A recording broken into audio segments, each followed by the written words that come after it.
Hello Pokemon Masters, my name is Toby and thank you for clicking on my video. It's been a weird few weeks, hasn't it? And we're of course still stuck indoors, so yeah, I feel ya. The super silver lining here is that there's much more time to play Pokemon, and I've been spending more time of course thinking about the channel, working on the channel. I've got more videos going out at the moment, and in fact this series is kind of part of this idea to take some ideas of videos that I've already done, my entire kind of catalogue of Pokemon theories, and just taking some of the more popular ones and going, okay, it's been a few years. I did this one, for example, the video about who is Ryuki, I did that like 3 years ago. How's it holding up? Is it still correct? Is there new evidence with Sword and Shield? Gives me something to do, gives you something to watch, and again, thank you so much for watching. It really helps with the whole YouTube algorithm and all that stuff. And of course, while you're here, just let me a comment. Let me know what you're doing while you're stuck indoors. Are you doing anything Pokemon related? Maybe now's a really good chance to start that run through that you've been thinking, yeah, I've been meaning to replay that Pokemon game. I don't know, let me know what you're up to in the comments. And with that being said, let's jump into the Pokemon theory.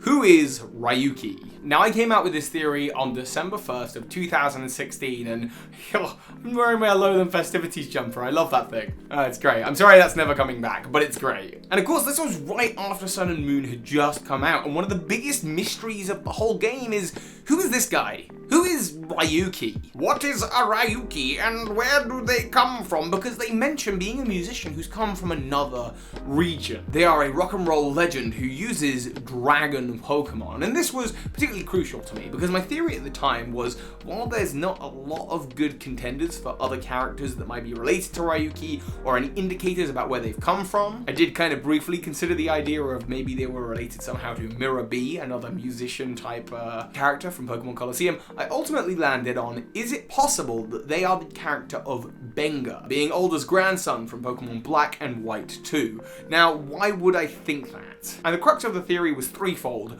One, he's got really sharp teeth like Ryuki, you know, with wild hair. They have a similar attitude. Two, the word Benga is a word that I think the etymology of the word is to do with music. It's a Kenyan style of music, a fusion of bass and vocals. So that was particularly interesting to me because, of course, Ryuki is a musician, but also he's a dragon-type Pokemon trainer. And in fact, two of his key Pokemon that he gifts you in the post-game are a Dratini and a Gible. And both Garchomp and Dragonite make appearances on Ryuki's team. With that in mind, there were two more points of evidence, sorry. One is that Sun and Moon happens far enough away from Black and White 2 that it's possible for that kind of age growth. And also, the town that Benga is from is right next to the Pokestar Studios, which is all about dressing up and having a stage presence, much like Bryson does. And Ryuki, the name of the character from Alola, it means Dragon Rider, so it's very much a stage name with a stage presence. So, how does this theory hold up? Well, there's not a lot of new information either way. Pokemon Ultra Sun and Ultra Moon came out and they shed a little bit more light on Ryuki, and since then Ryuki has appeared in the animated series.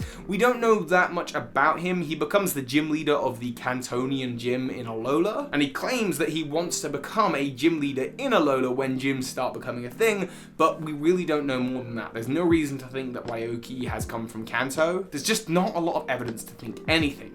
However, with the release of Pokemon Sword and Shield, I did notice something a little bit interesting, and that's Ryuki's costume with the whole kind of the teeth of the dragon being his V-neck collar is very similar to Raihan from Pokemon Sword and Shield. And with Galar being the region that followed Alola, it's possible that this was some kind of forward vague hint. Maybe Ryuki was even supposed to be the original design for Raihan, we honestly don't know. Raihan also has the sharp tooth thing going on. Actually, yeah, that is exactly the same, and of course they're both dragon-type masters. Also, Raihan, or Raihan, however you pronounce his name, Ryuki, Raihan, I don't know, there's some similarities there, but that's really not very solid for a Pokemon theory. So right now, I'm gonna say, how did it hold up? Do we know who Ryuki is yet? No. Gonna still leave that big old question mark over it. But do you think it could either be a future version of Benga, or maybe perhaps Raihan's brother, or someone in their family? Is there any more evidence you've come across? I know this is a pretty short one, but it's interesting to see that there is new stuff that could potentially tie in, even in Pokemon Sword and Shield. And hey, we do know that Sword and Shield has ties to the outside world. For example, Kabu, one of the gym leaders, is said to have come from the Hoenn region. So there's definitely stuff there, definitely stuff to think about. Let me know what you think, of course, in the comments section. Also, let me know what you've been up to. Stay happy out there, everyone. Find the silver linings. Find this as time to play the games that you want to play. Thank you for watching, and of course, So hi, Pokemon Masters. This is Ash Ketchum. You just watched a video by Birdkeeper Toby. That makes you a Pokemon Master! And a massive thank you to those of you supporting me on Patreon, including the big patrons of the month, the Nerd Therapist and Gunnar Clovis. Thank you.